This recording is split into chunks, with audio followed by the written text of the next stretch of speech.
Halo teman-teman semua, selamat datang dan balik lagi bersama kita admin Yuna di channel Yuzurunime. Oke, pada kesempatan video kita kali ini, Mimin akan membahas seluruh alur cerita dari anime Ojoto Bakenkun episode kelima. Dan seperti biasa, bagi teman-teman yang belum subscribe, kami harap dukungan subscribe dan like-nya dari teman-teman. Oke, tanpa lama-lama lagi, berikut pembahasannya, and so let's go. Episode dimulai dengan diperlihatkan lanjutan episode sebelumnya, yang mana setelah Keiya tahu Isaku tengah diculik, seketika itu ia pun memukul anak buahnya karena dirasa tidak becus dalam mengawasi orang jahat yang ada di sekitar sana. Lalu kini kita pun diperlihatkan kondisi Isaku, yang mana saat ini ia tengah dibawa dua penjahat menggunakan mobil. Lantas ketika Isaku terbangun, di sini ia pun terlihat cukup kebingungan mengapa dirinya saat ini berada di sini. Dan setelah Isaku mengingat kejadian sebelum ia ditangkap, seketika itu Isaku pun merasa cukup panik sebab saat ini dirinya sedanglah diculik. Ditambah lagi setelah dua penjahat tersebut mengatakan bahwa mereka sengaja menculik Isaku untuk memancing Keiya datang, sehingga kini Isaku pun tentu merasa sangat ketakutan. Lalu tak disangka rupanya saat ini Keiya sudah berada di belakang mereka dengan menggunakan mobil bersama anak buahnya. Dua penjahat tersebut pun merasa cukup tenang karena sejak awal mereka sengaja ingin memancing Keiya datang ke sini. Lalu kini mobil Keiya pun berada tepat di samping mereka sembari mengatakan agar si pengemudi menghentikan laju mobilnya. Dan karena Keiya tidak bisa menembak si pengemudi, seketika itu ia pun menembak pintu bagian tengah karena ia merasa Isaku berada di bagian tengah mobil. Namun tak disangka rupanya saat ini Isaku sedang ditodong pistol sehingga membuat Keiya merasa kesulitan untuk menolong Isaku. Lalu kini Keiya menyuruh anak buahnya memperlambat laju mobilnya agar Keiya bisa melompat ke mobil tersebut dan menyelamatkan Isaku. Lantas di sini awalnya penjahat itu hendak menembak Keiya sebab ini merupakan kesempatan bagi mereka untuk membunuh Keiya. Isaku yang tahu pun seketika itu menyundul kepala penjahat tersebut sehingga membuat Keiya tidak jadi ditembak. Dan ketika penjahat itu sedanglah lengah, di sini Keiya pun langsung melompat ke mobil tersebut agar dirinya bisa segera menyelamatkan Isaku. Lalu karena kedatangan Keiya mengganggu si pengemudi sehingga mobil yang dikendarai kini malah terjatuh ke laut. Dan di sini pengawal Keiya pun terlihat agak panik dengan kondisi Keiya dan juga Isaku. Namun untungnya di sini Keiya dengan sigap berhasil menyelamatkan Isaku dan kondisi mereka pun terlihat baik-baik saja setelah kecelakaan tersebut. Lalu ketika Keiya bertanya tentang keadaan Isaku, di sini Isaku malah bertanya balik kepada Keiya, apakah saat ini Keiya baik-baik saja? Yang mana di sini Isaku merasa sangat cemas karena tadi Keiya yang bertindak terlalu nekat. Dan sedangkan untuk masalah dua penjahat tersebut kini akan ditangani oleh rekan dari Keiya setelah Keiya meminta rekannya untuk datang ke TKP.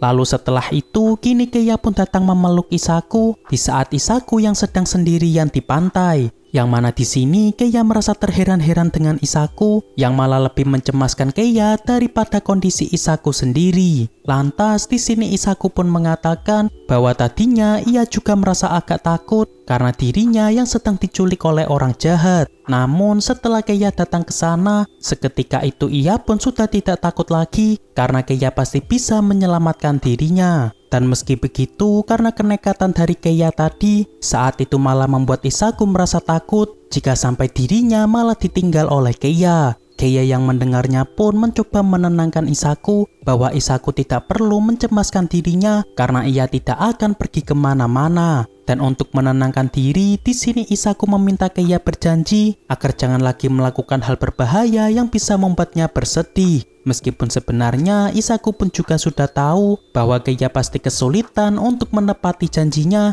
karena pekerjaan Keiya yang merupakan seorang yakuza.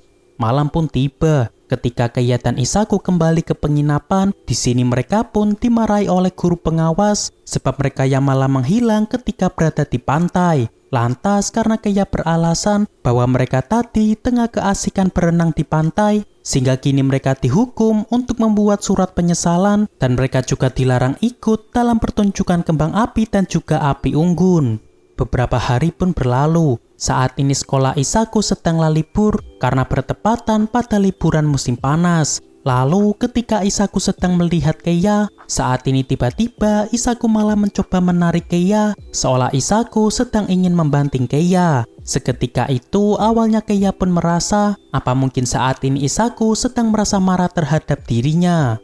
Lalu di sini Isaku pun menjelaskan bahwa dirinya sedang mempelajari cara bela diri agar dirinya bisa membantu Keiya ketika sedang kesulitan. Yang mana setelah kejadian Isaku diculik, Isaku merasa harus belajar bela diri agar tidak menjadi beban. Dan di sini awalnya Keiya pun bertanya-tanya, bukankah Isaku sangat membenci sebuah perkelahian? Lantas di sini Isaku pun menegaskan bahwa meskipun dirinya sangat membenci perkelahian, Isaku tetap merasa harus bisa bela diri jika dirinya dalam kondisi darurat. Keiya yang mengetahuinya pun terlihat agak setuju dan dirinya akan mencoba mempertimbangkannya terlebih dulu. Lalu ketika Keiya hendak pergi, di sini Isaku pun bertanya-tanya apakah yang akan Keiya lakukan dengan membawa buku PR liburan musim panas. Yang mana di sini awalnya Isaku mengira bahwa sepertinya Keiya terlihat sangat giat dalam mengerjakan PR liburan musim panasnya yang lebih awal. Namun karena gerak-gerik Keiya agak mencurigakan, di sini Isaku pun beranggapan bahwa Keiya akan meminta anak buahnya untuk membuatkan PR musim panas dari Keiya. Dan ketika Keiya membenarkan anggapan Isaku, seketika itu Isaku pun mencoba menghentikan Keiya karena Isaku tidak mau Keiya bermalas-malasan dalam mengerjakan PR. Dan karena Isaku terus memaksa, di sini akhirnya Keiya mau mengerjakan PR-nya sendiri, asalkan Isaku mau memberinya hadiah terlebih dulu. Seketika itu, awalnya Isaku merasa cukup cemas, karena mungkin Keiya akan meminta dirinya untuk mengkisuk Keiya, seperti halnya permintaan Keiya pada waktu itu.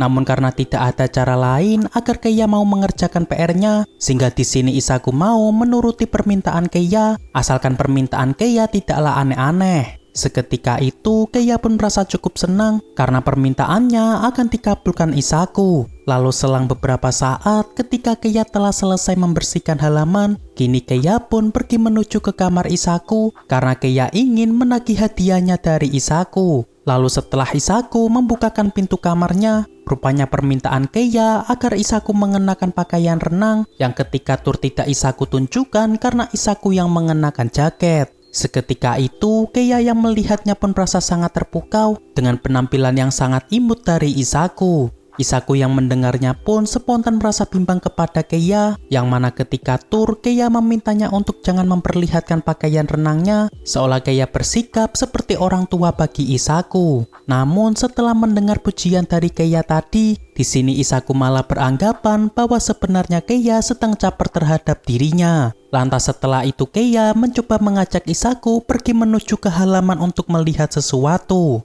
Dan sesampainya Isaku di halaman, seketika Isaku pun baru sadar tentang alasan Keiya yang memintanya mengenakan pakaian renang. Yang mana di sini Keiya telah menyiapkan kolam dan juga barbeque, seolah saat ini Isaku sedanglah berlibur karena pada tur waktu itu Isaku tidak menikmati liburannya. Seketika itu Isaku pun merasa sangat berterima kasih kepada Keiya karena telah meluangkan waktunya demi membuat hal ini untuk dirinya. Lalu ketika Isaku sedang berada di kolam, di sini ia meminta Keiya untuk ikut bersenang-senang bersamanya daripada harus memasak barbeque terlebih dulu. Dan karena Isaku yang meminta, akhirnya Keiya pun menuruti Isaku untuk bermain air bersama. Namun karena Keiya harus melepas kaosnya, sehingga di sini Isaku pun merasa sangat malu karena Keiya harus bermain air bersamanya saat ini. Dan di saat Keiya masuk ke kolam, di sini awalnya Isaku mengira bahwa Keiya sudah mulai menyadari tentang pesona dirinya sebagai gadis remaja.